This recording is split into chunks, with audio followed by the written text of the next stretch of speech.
My name is Lisa Ramsey. I've been a police officer for 35 plus years in the state of Texas. I currently work for the Fort Worth Police Department in Fort Worth, Texas. Well, when I was a little girl, I was born into a family of 6. I was the second child. My oldest brother, 2 years older than me, was born deaf. And back then, at the age of 4 years, they would send the deaf kids to Austin, which is the state capital. They had a state school for the deaf there. And my brother, I could walk and communicate before he could. Kids didn't know him. They would hear him or watch him, and he was kind of nonverbal. He was learning to communicate, and they'd make fun of him. I found out real quick, I just don't like bullies. I got in a lot of fistfights over my brother, and I just got this real distaste for bullies. Well, then I get older and older, and I realize, what's a criminal? They're a bully, and Lisa doesn't like bullies. So it just seemed like a natural fit. And then when I went into law enforcement, I thought, where can I work where I can touch every type of crime? Narcotics. So I wanted to work in narcotics. And everything just always came easy to me, Growing up, everything was easy. I was a better than average athlete. Every sport I went out for, I always made, A-team, varsity, whatever. I mean, everything was just so easy. And it was the same way in law enforcement. It was just a great fit for me. I had the skill set to be a good police officer. I had been a good athlete. I was good with people. I understood people because we had moved around a lot.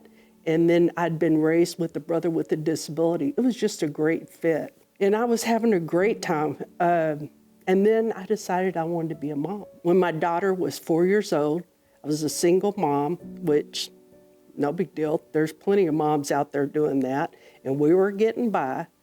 And that's when my shooting occurred. I was assigned to what we called a street approach unit.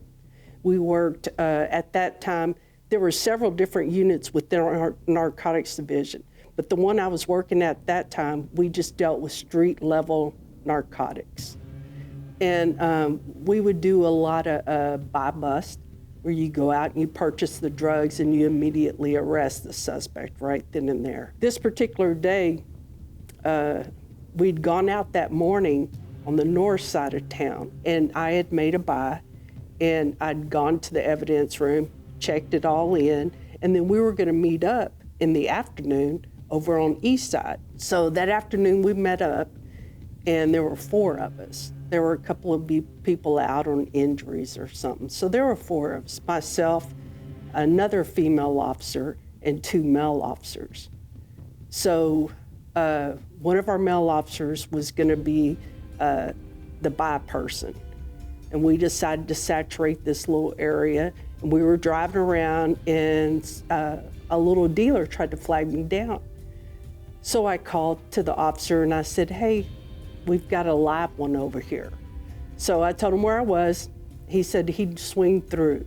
So I made a block, he made a buy, and he gave us the bus signal, which we probably people, officers all over the country probably use the same signal. It's bingo.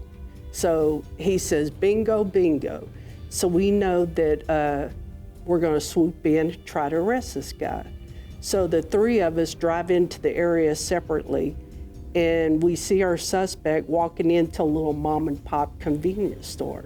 So we pull up to the door, and at this time, I'm 40 years old. And I'm 10 years older than these other 2 officers. And to this date, I don't know how I beat them to the door, But I beat them to the door. I opened the door, and nobody moves to go in. And I'm thinking, okay, well, we gotta go in after this guy. So I take 1 step around the door, and I heard a pop. And this, right after I heard the pop, I felt this burning sensation in my side. And And I didn't know it at that time, but I'd been shot right here. And if you've never been shot, I know a lot of people tell you, oh, it burns. Boy, it burns. It's like maybe 1,000 bee stings at once. The bullet goes in, I feel this burning sensation, and the burning sensation starts to travel down south of my body. And I feel it go my hips, my legs, knees, down to ankles, toes, and then I feel nothing. And at this moment, I'm like, I had some bad thoughts in my head, but I'm like, oh crap, this isn't good. I think I've just lost the use of my legs. And I collapse, and then I'm kind of, I'm just laying there on the ground, and I know people are talking to me, but honestly, I really can't hear much of what they're saying except the female officer, saying hold on and saying my daughter's name, to hold on for her. Because at this point, I didn't know it, but both my lungs had collapsed. The bullet had entered, just under my arm and had gone through my lung.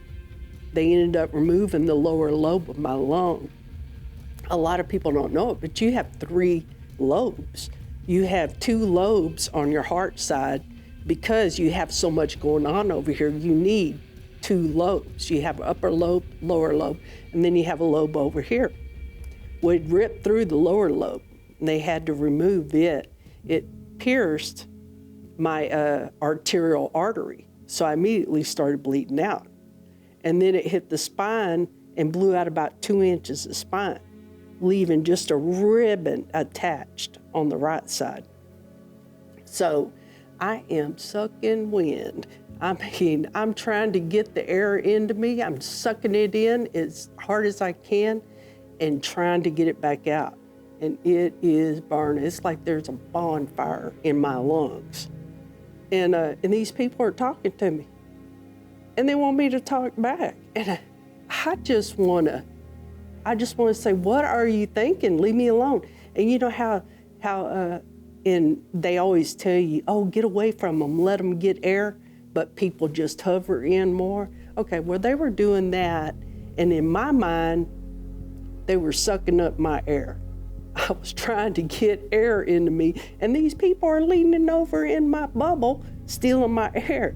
And I just want to I just want to wring their necks and go, shut up, quit talking to me, let me concentrate on trying to live, because I know I close my eyes and I'm dead. I know that. I know the only way to keep going is to keep sucking in that air and blowing it out, and to keep fighting, and do not shut those eyes. No matter how tired you are, how much it hurts, to keep those eyes open. And I know that later on they told me that the inside of that ambulance looked like a bloodbath. When I was on site or at the mom and pop store where I was shot, they said my heart stopped. And I know in the ambulance, my heart stopped. And then once we got to John Peter Smith Hospital in Fort Worth, my heart stopped. In trauma, my heart stopped. My heart just kept stopping. It stopped a total of 8 times.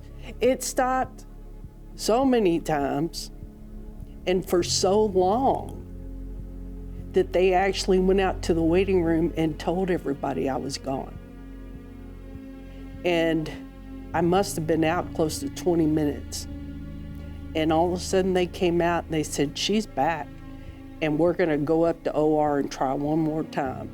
And they took me up to OR because they kept saying, she's 40 years old and she's got a 4-year-old daughter. We gotta keep trying. Plus, when you have about 1,500 police officers at your hospital, you're probably a little intimidated. So they kept working on me. One of my best friends, a crime scene officer, was in the OR because he had to take possession of everything.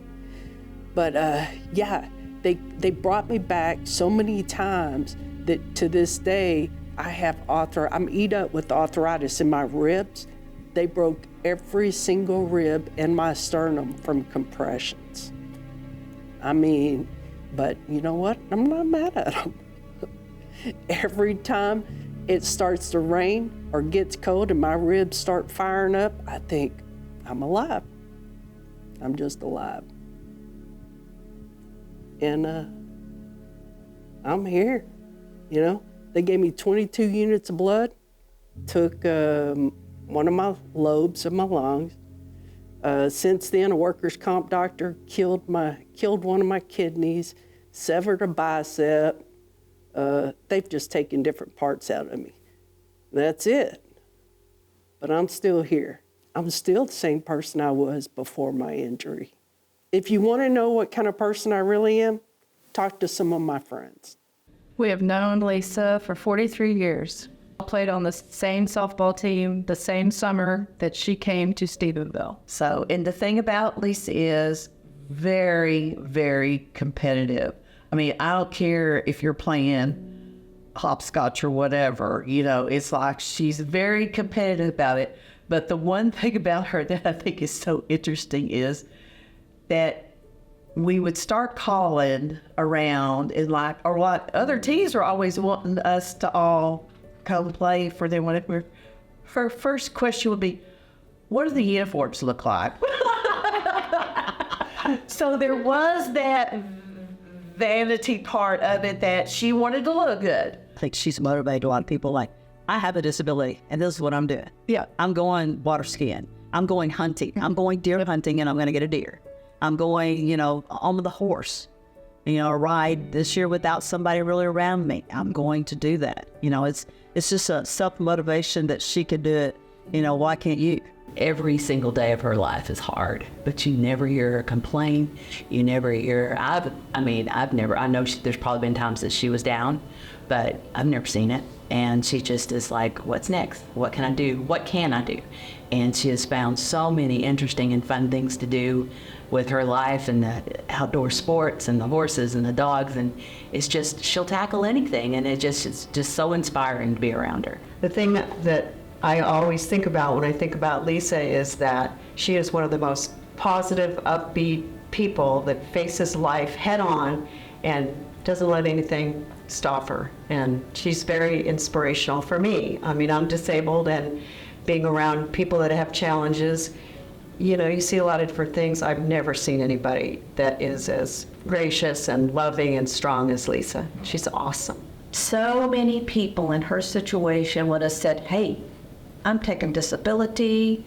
I'm going to just, you know, retire and take what I can get, and that's it. No, not Lisa.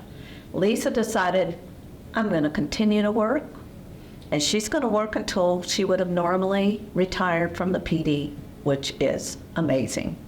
And she's got more energy, and what she has to face every day is unbelievable. But she does it, and she's fun, and she's just amazing to me. And she has good taste in friends. I mean, she's out there experiencing things that able-bodied people wouldn't want to do. And maybe they might not have the opportunity, but they wouldn't want to do some of the things that she's out there doing. And she does it with a joy of life. I love watching her Facebook when she's going out on some of these trips, because I'm sitting there going, you go, girl. I know a lot of people who wouldn't do that even though they could, and they wouldn't. And she don't let anything scare her, and I love that about her. She's an inspiration to all of my other riders that are in wheelchairs. About 23% of our riders are from wheelchairs, and they watch Lisa, and they don't all get to see her until shows or till we get together or whatever, because everybody comes different days. But everybody's always like, well, how does she do that? I just want to drink up as much life as I can. I feel like I owe it to the good Lord above and to myself for this second chance, just to drink it up as fast and quick as I can. Like I said, I do everything the way I did prior to my injury. But since my injury, I've been given a few more opportunities. You know, like I'd never really seen snow, and I'd never been snow skiing. And they took me one time up to Park City, Utah, and I did 23 runs in 2 days. I loved it. I just took right to it. I took right to it, and I just didn't want to stop. I let them throw me out of a helicopter one time, went skydiving, and that is amazing. I think being at the top of that mountain, snow skiing, and skydiving, and getting shot, I was right there with God all 3 times. I mean, pretty incredible.